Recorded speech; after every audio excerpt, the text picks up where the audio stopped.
the numbers.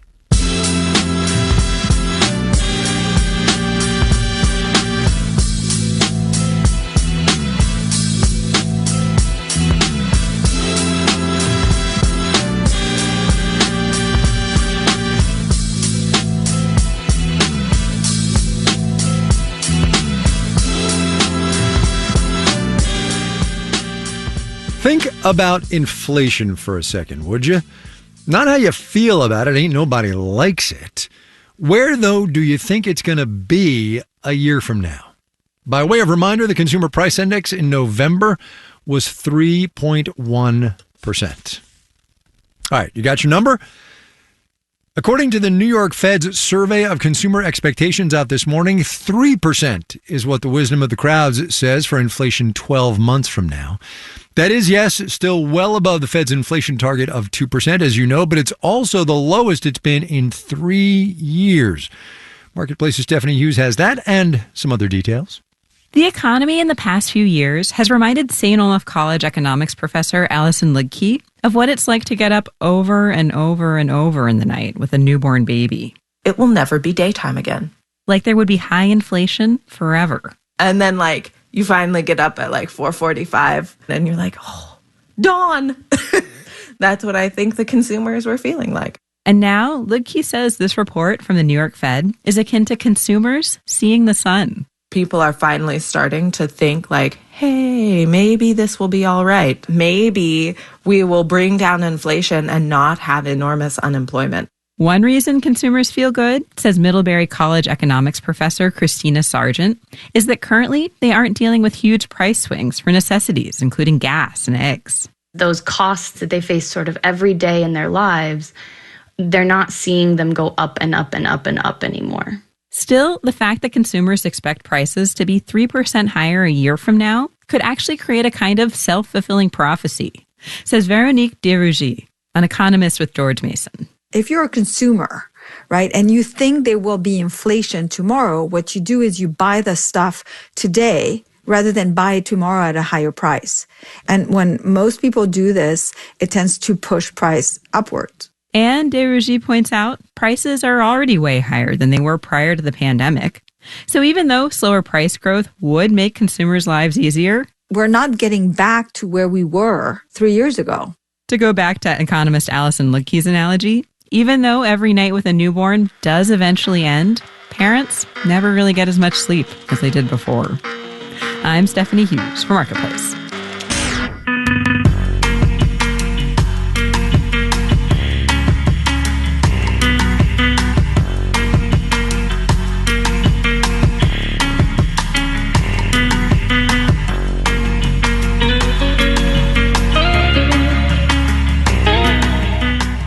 We do various and sundry economic indicators on this program roughly all the time.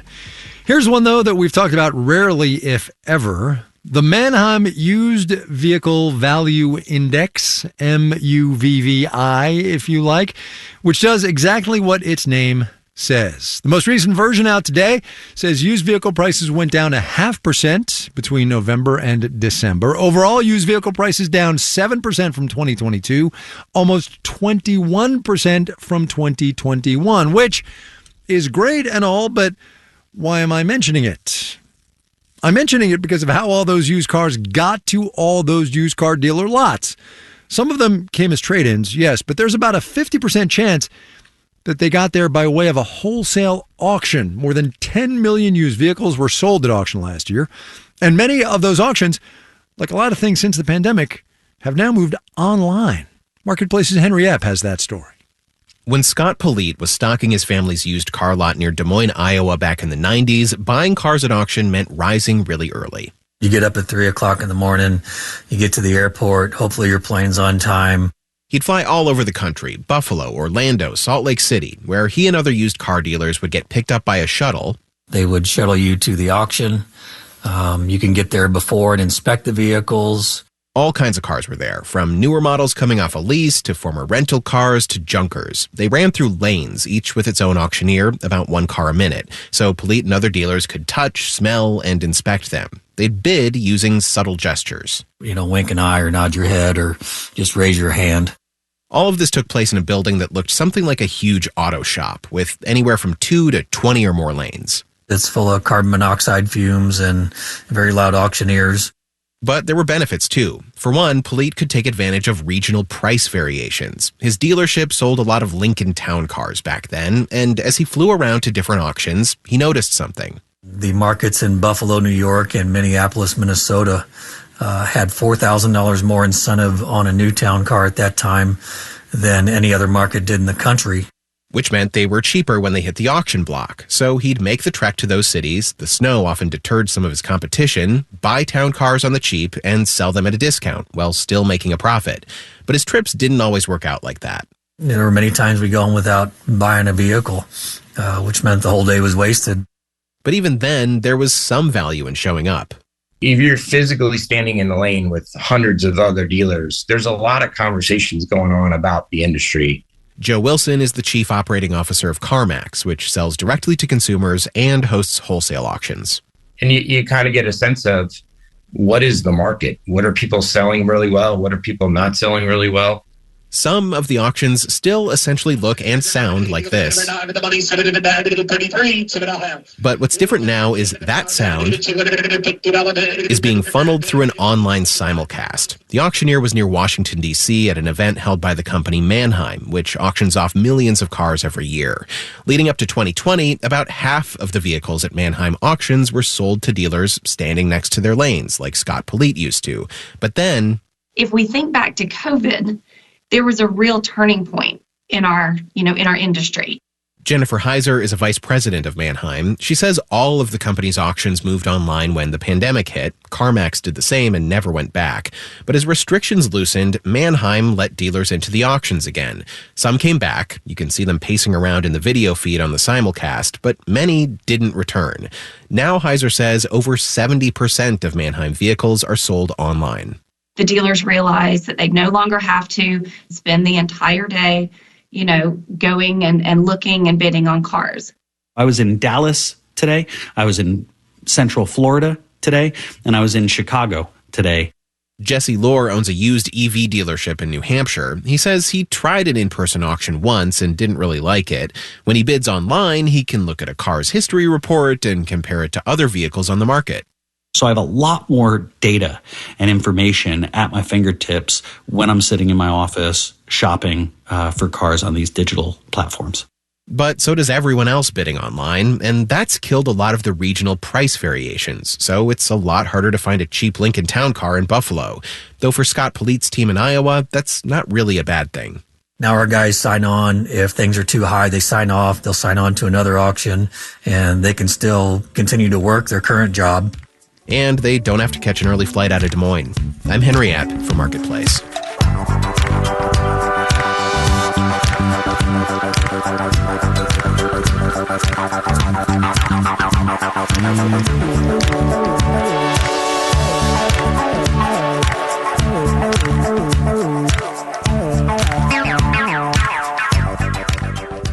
There are a couple easy ways to get into trouble on a program that covers business and the economy.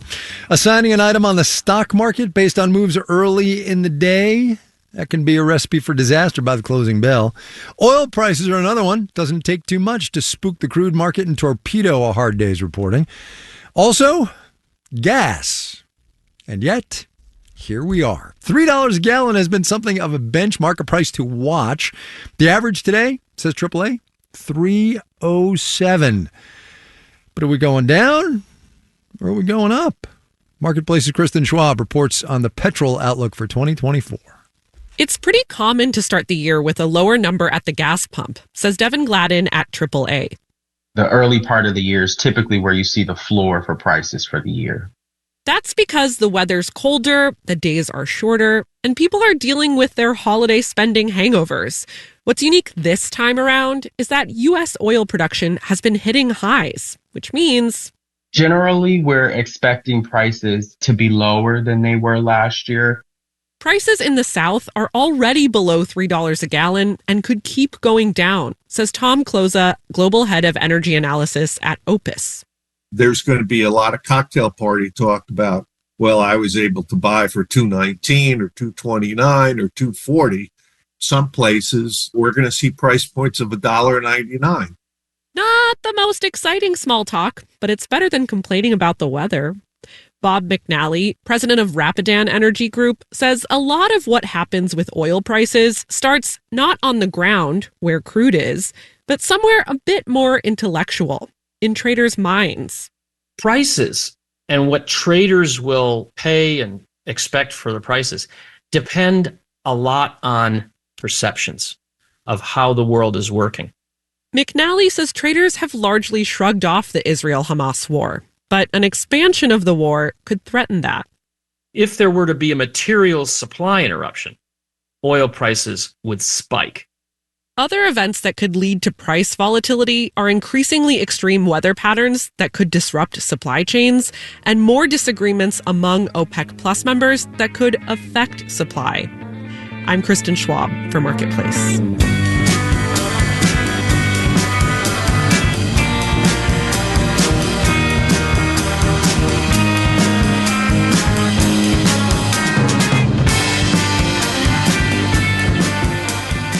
Coming up. Skiing across it, you just go humpity bump, bump, bump, fall. Helmets, people, wear your helmets. First, though, let's do the numbers.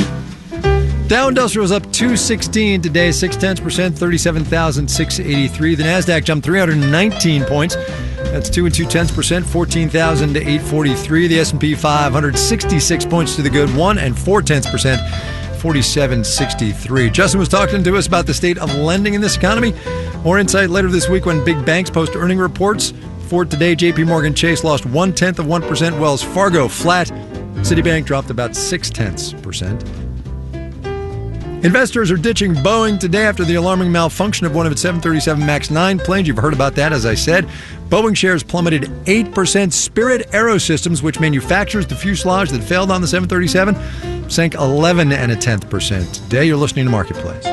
Marketplace is supported by Progressive Insurance. On the road and at home, customers can simplify their insurance needs and protect what's important by bundling home and auto with Progressive Insurance. Learn more about Progressive and bundling at Progressive.com. And by the Peter G. Peterson Foundation, a nonpartisan organization dedicated to raising awareness and accelerating action on America's fiscal challenges to build a brighter economic future for the next generation. Learn more at pgpf.org. WNYC supporters include City National Bank, which believes that business should be personal. City National's relationship managers are committed to knowing their clients' banking needs so they can help achieve their goals. More at cnb.com. On the next All of It, in the new film American Fiction, a frustrated writer finds commercial success to be elusive until he writes a pandering narrative about the stereotypical Black experience. Jeffrey Wright plays the novelist, and he'll be my guest. Plus, Sarah Paulson, the star of the Broadway show Appropriate, as well as playwright Brandon Jacob Jenkins and director Lila Newberger. I'm Allison Stewart. Join me for All of It, weekdays at noon on WNYC. You're listening to Marketplace on WNYC. Coming up in the 7 o'clock hour of All Things Considered, what it means to be Taiwanese varies from one generation to the next, influenced by the island's complicated history with China. NPR talks with members of one family across generations. That and more at 7.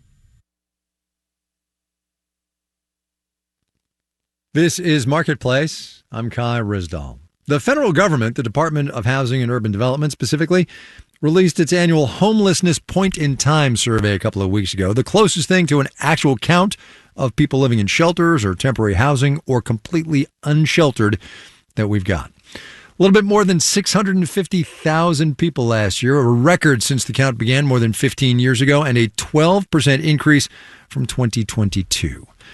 Homelessness is, of course, a challenge in most big cities, but Houston has bucked that trend for years now.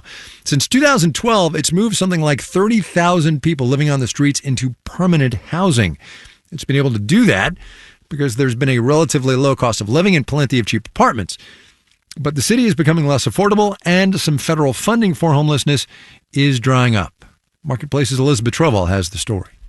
In a puffy black jacket, old Houston Oilers hat, and rosary, Derek Escobedo flips through his phone to show me photos of his new apartment. while we sit on a bench at a park northwest of Houston. They gave me everything, furniture and everything. Look at the kitchen. At 34 years old, it's the first place he's called home. My mom was murdered. My dad was murdered. And then I went to foster care when I was just 13 years old. And then from foster care, I ended up going to prison. After he got out a year ago, he started living out of his car. When I was homeless, I didn't love myself. But then when you actually get an apartment, and you're like, wow, I finally got my own place. It's unbelievable. It was Houston's coordinated network of homelessness advocacy groups that connected him with a support system, a job, and a permanent federally subsidized home. But while Houston has been touted for its centralized housing-first approach to homelessness that helps people like Escobedo, the area has had some market forces on its side. Market forces that are changing.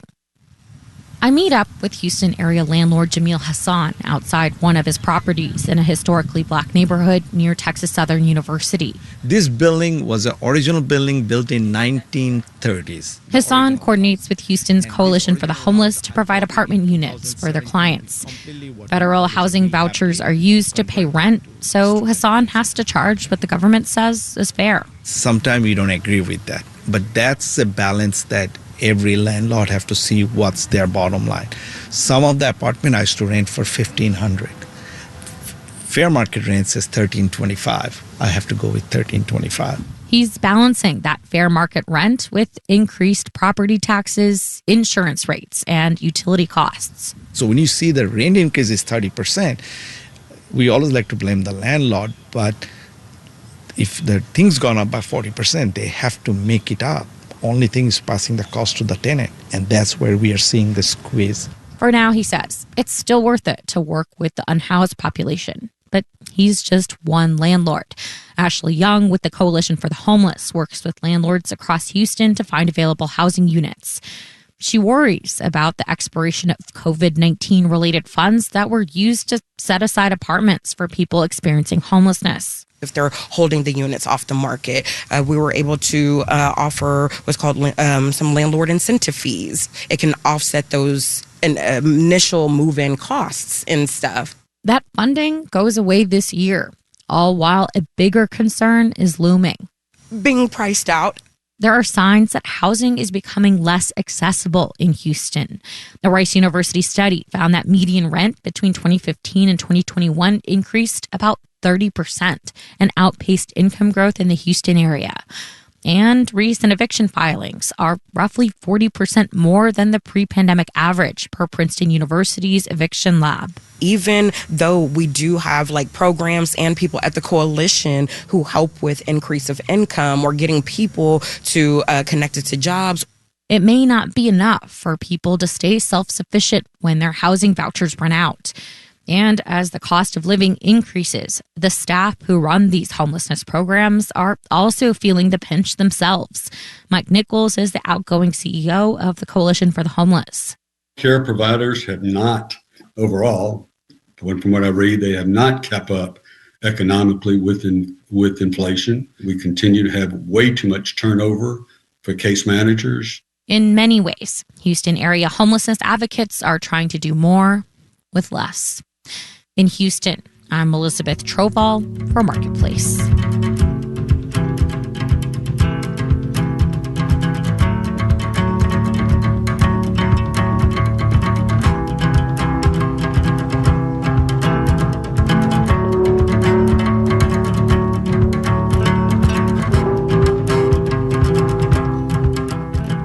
You got your giant, dare we say, corporate ski resorts, all the bells and whistles, ski runs galore with costs for rooms or Airbnbs, not to mention lift tickets to match. But small mom and pop ski resorts are the heart of many a mountain ski town. Lifts can be had for maybe $100. Hills are smaller, sure, easier too, and maybe there are just a couple of lifts, but way less crowded, right? What happens, though, when winters, as they are, become less predictable? Wyoming Public Radio's Caitlin Tan has that one. It's a blue sky day at White Pines Ski Resort, a 2-chairlift ski hill outside of Pinedale, Wyoming. Families are sitting outside eating burgers and fries, but one thing is missing: skiing. The snow is sparse with rocks and grass poking through. Are you guys itching to ski? No, itching to snowboard. Oh, to snowboard. Oh, yes, we're waiting to get up here and play. Since the ski hill isn't open yet, local Kelsey Bailey and her 3 kids, Axel, Hannah, and Monet, are doing a snow dance. The idea is if they dance enough, the snow just might start falling. Let's see your dance, Axel. White pine is a winter staple for locals. Owner Alan Blackburn wears a Carhartt jacket and tweed flat cap. He looks up at the empty hill. The little road which runs up the hill, normally it's covered, but you can just make it out here. But with little snow, Blackburn says it's dangerous. All you do skiing across it, you just go humpity bump, bump, bump, fall, trip. They could easily come out of their skis and break their leg. In the past, White Pine could rely on opening by December 1st, with sometimes hundreds of skiers buying lift tickets daily. But over the last decade, Blackburn says the snow has become unpredictable, meaning they can't open on time and make money. And the next closest ski hill from White Pine is 88 miles away. I think the ski resort industry is going to suffer because of just variability. Sophia Schwartz is a professional skier with the group Protect Our Winters. They talk a lot about climate change and its effects on the ski industry. Folks who are looking to plan maybe a holiday vacation might be skeptical about choosing to come to these winter environments because of a lack of snow. So the only way around that? Man-made snow. A mixture of water, cold temperatures, and high-pressure air. Snowmaking machines spew out icy snow across Snowy Range Ski Resort near Laramie, Wyoming. They're locally owned with 5 chairlifts, and they did open December 1st. What we're open on right now is pretty much all snowmaking snow. Riley Copeland oversees snowmaking at the 250-acre Snowy Range, and he says it's a must. They wouldn't be open without it. I mean, that's just money lost without having customers here. But snowmaking isn't cheap. HKD Snowmakers, a company that makes snow guns and related products, says the initial investment in tech to make snow for just 1 acre can run anywhere from $60,000 at the low end to $500,000. Back at White Pine, owner Alan Blackburn says he might invest in snowmaking equipment for next season. It's the only way he might be able to consistently open early and get lift tickets sold. It'll help my pocket, as at the moment it's got a big hole in it. A hole that means the wider community is losing money too, as outdoor shops and restaurants and hotels also wait for snow to bring customers to town. In Pinedale, Wyoming, I'm Caitlin Tan for Marketplace.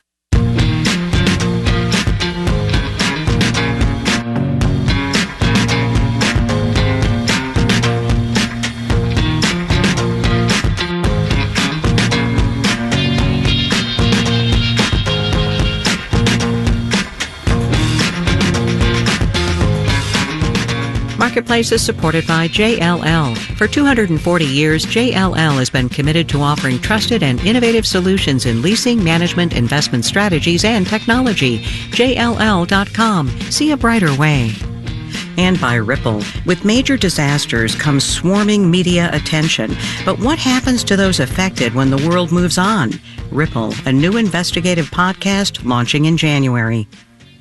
This final note on the way out today, if you're a golf fan and you've got a brand you want to promote and honestly nothing less than a boatload or 2 of money, Tiger Woods is up for grabs. After 27 years with Nike, Woods announced today he is moving on. CNBC put some numbers to it. Over the nearly 3 decades they were together, Woods made about $500 million from the partnership. In return, every time Woods played all 4 rounds of a tournament, Nike got somewhere between $2 and $4 million worth of exposure. Our daily production team includes Andy Corbin, Richard Cunningham, Maria Hollenhorst, Sarah Leeson, Sean McHenry, and Sophia Terenzio. I'm Kai Risdall. We will see you tomorrow, everybody.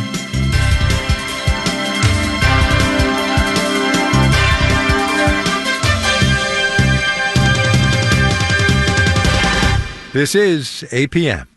Support for